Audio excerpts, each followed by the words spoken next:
The first sign of error, though, does deal with the hearsay use of the statement, which would be for the truth of the matter asserted. And I think the initial place to start, the Taylor case, which we cited in reference to the excited utterance exception, gives a really good overview of what we're looking for to get past the concern over a hearsay statement being used for the truth of the matter asserted, because there's, in the exceptions, there's other reasons for reliability. Taylor case is talking about the excited utterance exception, which references, look, you have something, a startling event, you aren't reacting. You're reacting to that event, you're not contemplating your statements. That gives it additional indica of reliability. And here, we have a reactive statement. This statement in defense of WP is reactive. It is Diane's, a day and a half, 2 days, whatever it was, after the deaths of this young man, is saying to his girlfriend, he was upset with because he left him at 507 Maumee. Why'd you leave me here where 2 people died? He let that slip. He let the cat out of the bag. That wasn't a matter of contemplation. We see when he contemplates, he doesn't want to say that they died at 507 Maumee. The question here is, well, what did happen? And what we don't see in the record is much in the way of investigation of that, which is why this was so important to come out to have the jury consider. Just underneath the excited utterance exception, before we get to the more complicated statement of interest, this time, it fits. You know, it just fits. He let the cat out of the bag because he let it slip. Now, he also, when he did that, subjected himself to criminal liability under the statement of interest against interest exception. I don't see how there's any way that he did. There's no question that this man was heavily involved in the deaths of these 2 young men. He has a photo on his phone, for heaven's sake, to them tied up in a pile of junk. So you take that photo, you take that statement that they 2 kids died at 507 Maumee, you're pretty close to sufficient evidence for an aggravated murder conviction on complicity right there. So we don't have to go much further than that. I mentioned in the briefs that, look, you can just not reporting a death, not reporting a body as a crime. This again, there's still a crime. Why else would he say this unless it's what happened? And more than that, he's saying it, and the cases discuss this. In fact, most of the cases discuss this in 2 different contexts. The relationship between the person that is making the statement. First, the relationship between Don Eames and the person he's making the statement to. That's his girlfriend. Close personal relationship. That is an additional indicator of credibility. The courts analyze that way in virtually all the cases that discuss that matter. The other aspect of the relationship that's important is the relationship between the declarant and the defendant. And here, there's no relationship. No evidence whatsoever that Don Eames and Charles Walker actually even knew each other. So there's no relationship there, and there's no conversation between them at the time this occurred. So we've got a statement that happens at least contemporaneously with an ongoing conspiracy in this case. Bodies haven't been found yet when the statement comes out. We have a statement that certainly can be used as evidence against Mr. Eames. It's not the sort of thing you just go around saying to people, yeah, you let them know 2 people died, right? You don't do that. Nobody does that. There's no new young people conversation that includes that kind of statement. Not when 2 people died 2 days before in that house, right? That's something for the jury to consider. They didn't get to consider that. Under the hearsay exceptions, it was attempts were made to bring it in, and it just didn't succeed. To me, I think the state listed a number of cases that indicate that the court getting more of a credibility determination. I don't see that in those cases. I see United States versus Jones, which tells us, well, the relationship between the defendant and the declarant is very important to the analysis, because usually most of these cases are sons and daughters, mother's daughter, somebody close, a close friend, and usually the statement is coming out right before trial. And that's not what happened here. That's not what happened here at all. This happened months before, and it happened contemporaneously with the alleged offense. And the fact is, if those kids died at 507 Maumee, the charges against Charles Walker, the accusations did not happen. Somebody murdered them, but if they died at 507 Maumee, it wasn't Charles Walker. So the other issue with this is that statement and the other statements, including in the text messages about Cruz Garcia, telling him being the one taking the money away, this statement, all of this is useful for purposes other than hearsay. You don't have to present it as a question of the truth of the matter asserted. You can enhance it to ask questions about it, and this was attempted to some extent. It wasn't perfect, I didn't think that there's an ineffective assistance claim error for this, but there was an effort. Co-counsel's defense counsel asked Detective Kennedy, or Sergeant Kennedy, I believe it is, well, you got some information that people died at 507 Maumee, there's an objection, and the objection is sustained. Well, why can't he answer that? Why isn't that a valid area of cross-examination? It happened. No one's disputing that he said this. I don't even think anybody's disputing that this is the simplest explanation. Because what the state presented is something that's not simple. The state presented, we kidnapped these kids, we tied them up, we threw them on a pile of junk, and then we called Cruz Garcia, who then came and beat them up more, and then he called somebody else to come and take them away and apparently kill them or not kill them or do something else with them. And at this point, you have so many moving parts and so many people involved in this that it's hard to take seriously without more evidence than they have. Because there isn't that much to support what happened. This isn't an overwhelming evidence case. We don't have any statements from Mr. Walker other than what came through Cruz Garcia. And I think it's fair to say that we can take that with a grain of salt. It's a man trying to get out of a murder. I don't blame him for saying all sorts of things. There's a jury instruction on that. But why can't we ask questions about it? And how can we say this is a fair trial without finding out what did the police do to run this down? I want to know, because I didn't see anything in the record here. I didn't see anything, frankly, of discovery. I don't know what they did to try to figure this out, other than Detective Kennedy admitted, no, we don't have any evidence they left 507 Maumee alive. Well, then how do we get to a fair adjudication of the case without finding that out, or at least without having the jury know about that question? Even if this was admitted into evidence, I would think it would be I would be making a strong, I think, manifest weight argument regarding it. But here we didn't even get to that point. The jury didn't even get to know about it. So, I think it may be a matter of overconfidence. When we talked about, in the briefs, we talked about the ineffective assistance of counsel. There was not a pretrial motion limiting on this. There was not a discussion. The judge even mentions that at some point. The statement against interest is a pretty complicated area of law as far as hearsay arguments. It's tricky. It's confusing.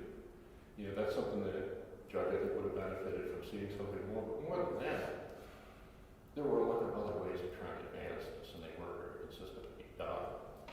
So I think that results in a problem. It results in a case where the jury, however this came about, did not get to fully evaluate the evidence in front of it. Now, there's an additional aspect to the testimony of Detective Marshak that I think is particularly concerning in this regard. Because had he not, we can go through all this. It's one question if he doesn't comment on the evidence. But he did comment on the evidence. And he winds up saying, you know what? He gets questioned about the black Chevy that they see, which defense counsel wasn't able to bring up any questions about earlier. And he's asked whether he knows something to the fact whether he knows that Charles Walker did. All I know from the evidence in this case. Well, how can you say that and then not be asked questions about the evidence in the case that contradicts that? How can you not say, well, wait, you know you don't have physical evidence that they died at 507 Maumee.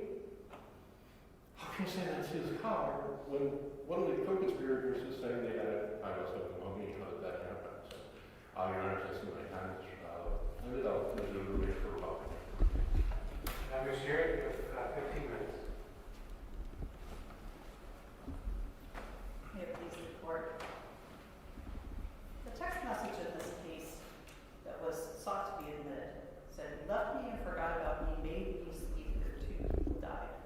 And I'm correcting, giving them the benefit of the doubt with respect aware were kind of questioned. Also marked as an exhibit and part of the record are other text messages from this individual where he denies that these children were hurt at this location. He is texting other people saying, these boys, and I'm substituting words because they're very hurtful, these boys were fine when they left this house. Nobody hurt them here. So that's one suggestion, that these are not entitled. Could you remind me, what does the record establish as it relates to the timing of those other text messages vis-a-vis this one, which is at 8:09 a.m.? Your Honor, I would have to go back. Is it after the 8:09? Is it after this one? I would have to check that because I don't want to mislead you. But it was, Does it matter? I'm sorry. Does it matter if it's after? I do not think that it does. No. If it's the next day, does the timing of it weigh in terms of what you're using is these other texts that undermine the credibility of the 8:09 one that Mr. Stahl says the trial court should rely on? From the state's point of view, the timing of those text messages relative to each other, it won't matter. Now, I recognize that Mr. Stahl has raised the argument that timing of this text message that he wanted to admit is critical because nobody knew about the deaths of the boys. Their bodies hadn't been discovered on December 6th. That argument, I think, is ignoring the obvious fact that there were other individuals who knew what had happened.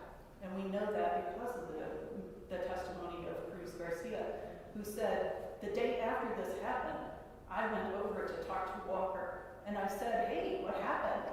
And Walker said, essentially, these boys took it to their grave. They wouldn't give up the secret. They took it to the grave. I think Kohlhofer is supposed to have stated at that point, you need to keep your mouth shut about this. There was another exchange with Kohlhofer, where again, there was the clear indication that these boys are dead. And that all happens on the 3rd. So there are individuals outside of Mr. Eames, the writer of these text messages, who were aware of the boy's death. The timing, in other words, of the December 6th is not probative of the reliability of this text message. And I think that it's critical that we look at the reliability of that text message just as the trial court did. It was sought to be introduced as an admission against interest that so far tends to subject the declarant to criminal liability that a reasonable person in the declarant's position would not have made the statement unless he believed it to be so. Courts have held that this is supposed to be a very high barrier to the introduction of what would otherwise be hearsay. They expect that on both prongs of it. There's supposed to be clear liability. Defendant has, Mr. Stahl has quoted the Chambers case from the U.S. Supreme Court quite extensively and has suggested that Chambers kind of opens the door to the introduction of whatever evidence the defendant wants to bring in. But this is very different from Chambers. Here, the declarant, Don Eames, wasn't present, and he was available to be cross-examined in the Chambers case. And unlike the Chambers case, this is not one where the communication is in a very real sense self-incriminatory and unquestionably against interest. All he's saying, even if we took it for the truth of the matter, is these two kids died here. He's not incriminating himself. He's just suggesting that somebody else did. Now, there may be other things that incriminate him, for sure. But that particular statement is not the admission against interest that would incur the automatic criminal liability. Now, there's been some suggestion that just the knowledge of the death is enough to be incriminating, that there's criminal liability under Revised Code 292122. That, of course, is a misdemeanor offense. I would suggest that the court should look at the so far tend to subject the individual to criminal liability, that a reasonable person in that declarant's position. So we're putting ourselves in the position of Don Eames, and we're asked to say, would a misdemeanor really subject us to criminal liability that's going to have any effect on what we're saying? And I would suggest that the answer to that is absolutely not. This is an individual who had bigger concerns than a misdemeanor under 29, 21, 22. The other issue that was raised in the first argument was whether the corroborating circumstances can be applied as the trial court did here. So in the trial court, the judge had arguments with respect to, she had these series of text messages and said they don't even line up. She recognized the inconsistency between these communications that Don Eames made. And then there was a lot of discussion about the evolving nature of Don Eames' statements. And at that point, the judge said, okay, this is not reliable at all. We're not going to allow this in. Now, there's been the statement that there is no authority that allows the court to do this. And in the state's brief, I cited, I think, 2 cases, one of which cited a different case, all of which clearly allows the court to evaluate the reliability of the out-of-court document. One was Bobo, and I believe that's a Fourth Circuit case. It cites McDonald, and then there was another case, Rasmussen. So in Bobo, we have the court saying, yeah, this stuff has to stay out because the declarant was convicted of a cocaine felony and a stay of his sentence was revoked because he tested positive for cocaine in a urinalysis. That was enough to keep it out. In McDonald, the court, and again, I don't believe I cited that in my brief, but it was cited by Bobo. The court said the history of drug use by the declarant makes her inherently unreliable. Rasmussen again said it had a very long, detailed explanation of what the declarant had in his background.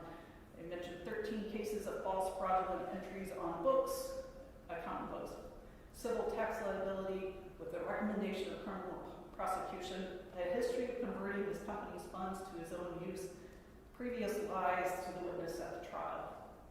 So clearly, courts look to the reliability of the declarant when they're assessing the admissibility of something that is said by someone who is not available for cross-examination. A big key part of the argument here today has been, wow, he said this to his girlfriend, somebody he was so comfortable with that he would only tell the truth. But we don't have him, we don't have his girlfriend, we really can't analyze that.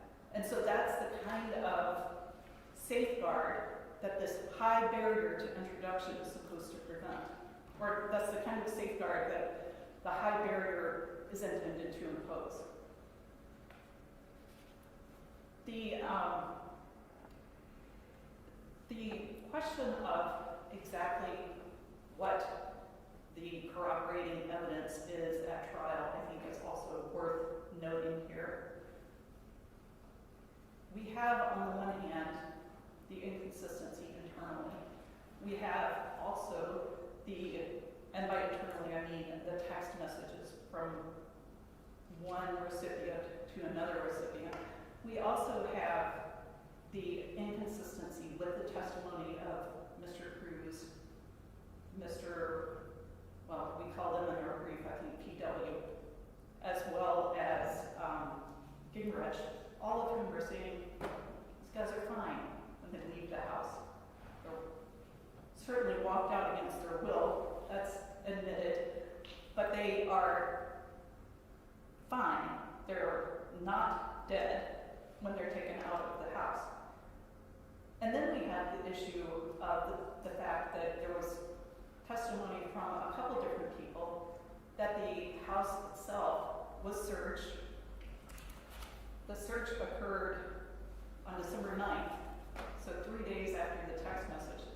There's nothing in the house that would indicate that any kind of murder occurred there. And there was testimony as to a lack of, how do we know this? There was no odor of disinfectants or cleaners. There was no spot cleaning. The uncarpeted areas of the basement where the incident occurred, those were not swept. The place had been picked up, but it had not been cleaned. All of those weigh into the lack of reliability in this case. And those are perfectly legitimate justifications for exclusion of the single text message that is inconsistent with other text messages sent by this particular individual. With respect to the weight of the evidence at the trial, this case involves a fair amount of discussion of the motive for the murders in this case. And the timeline is pretty well laid out in the detective's testimony. There was a break-in of Cole Hoffer's house on November 1st before the gender reveal party. There was also testimony, there may have been some discussion as to whether this was welcome or not, but the police who actually responded said that Cole Hoffer clearly did not want the police to be there. They were called simply because there was an 11-year-old child at the house alone. Following that, there were break-ins of 2 other houses that I believe belonged to Mr. Cole Hoffer on Chase, one of which occurred on Halloween of 2022. And there was testimony that Cole Hoffer's own nephew stopped coming around at that point. His mother testified that she threw out all the boys and weren't welcome anymore. And so to suggest that this was not sufficient motive is, I think, a little misleading and had altered the patterns of behavior for the individuals involved in this.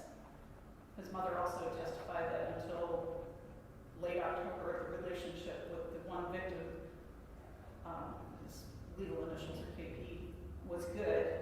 But after that, KP told his mother that he wanted to move because Cole Hoffer had threatened to burn down their house. So there's pretty good, strong evidence of motive. There was also very clear, uncontroverted testimony as to the means of luring the children over to 507 Maumee. There was uncontroverted testimony as to their treatment when they arrived there. Again, we have the testimony of several people who said that the boys were fine when they left. And then I would suggest to the court that the one thing that has not been discussed is the testimony related to the cell tower locations. And when that is viewed in a pictorial form, I think it's quite compelling. You see a correspondence of movement that corroborates Cruz Garcia's testimony and his statements to police as to starting in Michigan, going to Oregon, winding up in the area of Maumee, and then returning back to the area of Chase. And then he immediately splits off and he's back in Oregon. There's an additional call, I believe, made to Gingrich around that 11 o'clock p.m. time that appears to be hitting off an Oregon tower. And when you compare that with, you see the same confluence of movements that ultimately result in Cole Hoffer and Walker being present at Chase. There was considerable discussion in the trial court as to the question of whether the one cell phone pinging off of a cell tower could be relied on as being within the coverage of a particular, whether that tower included 507 Maumee, and that is the issue where the court said, okay, I've reviewed this, you've reviewed this, we know that the cell tower facing Maumee is the one that was used, and you can make of that whatever you wish. This court has recognized that manifest weight is something that receives, that the court will give a lot of deference to the trier of fact, and I would suggest that there is no basis for reversal on that point. If there are no questions, I'd ask that the court order. Thank you. Mr. Stahl, 5 minutes remaining.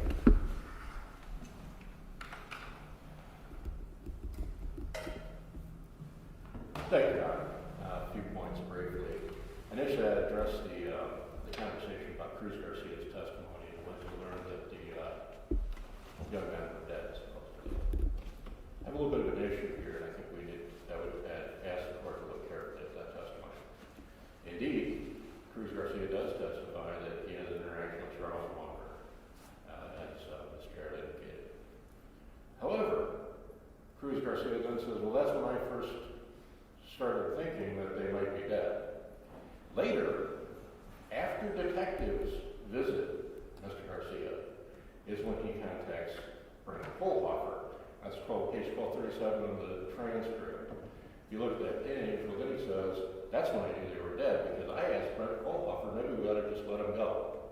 And because this is getting too hot, words to that effect. And that's when Brent Kohlhofer said, no, they're dead. Right? That paraphrase that I took away, some inappropriate language. That happens after. That happened after Donnie's text message. That happened after the police detectives came and talked to Cruz Garcia.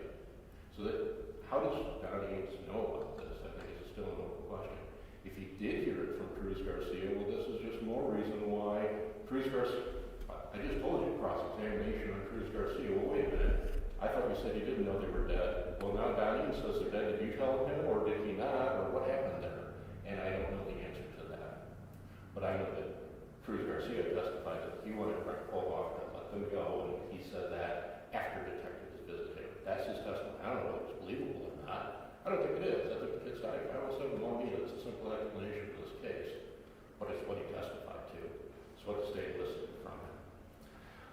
In regard to the cleaning of 507 Maumee or the lack thereof, I think, look, states he did it at 166. Kids are lying in a pile of junk. The pile of junk's gone when the police come there.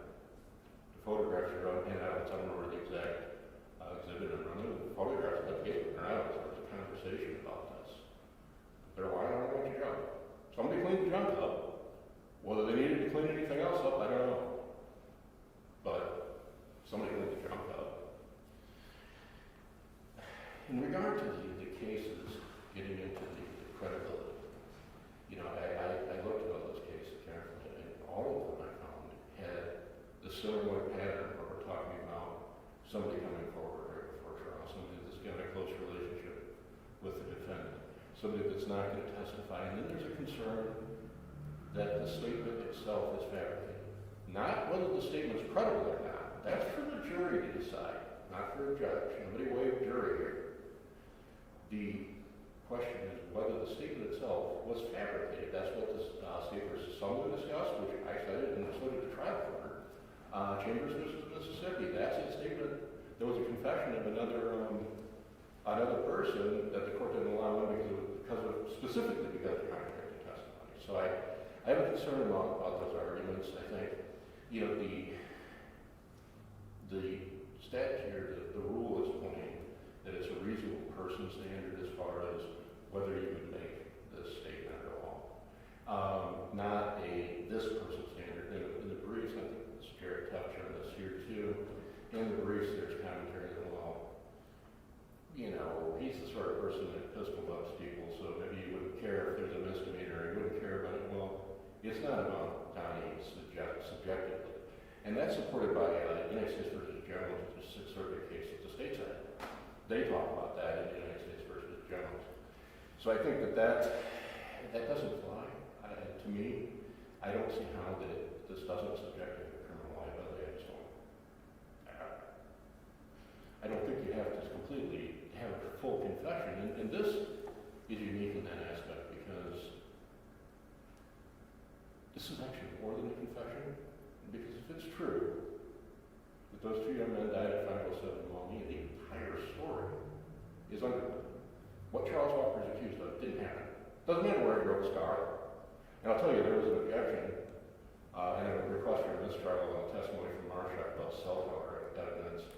And first the judge sustained that and told the jury to disregard. So I'm going to challenge the characterization of that cell tower evidence. I think it's very dangerous evidence to apply that way. Agent Ryan did not say that. So, in closing, one question. Yes, sir. The appellee responds that these statements in that test could mean something other than confessions of the murder or a suggestion that the murder occurred at the 507 Maumee address. Does it make any difference where it occurred? You can't tell what he's talking about here, correct? Well, I think where's he at? Does that make any difference what he's talking about? I don't know that it does. If I understand the question, where Don uses that when he's making the statement.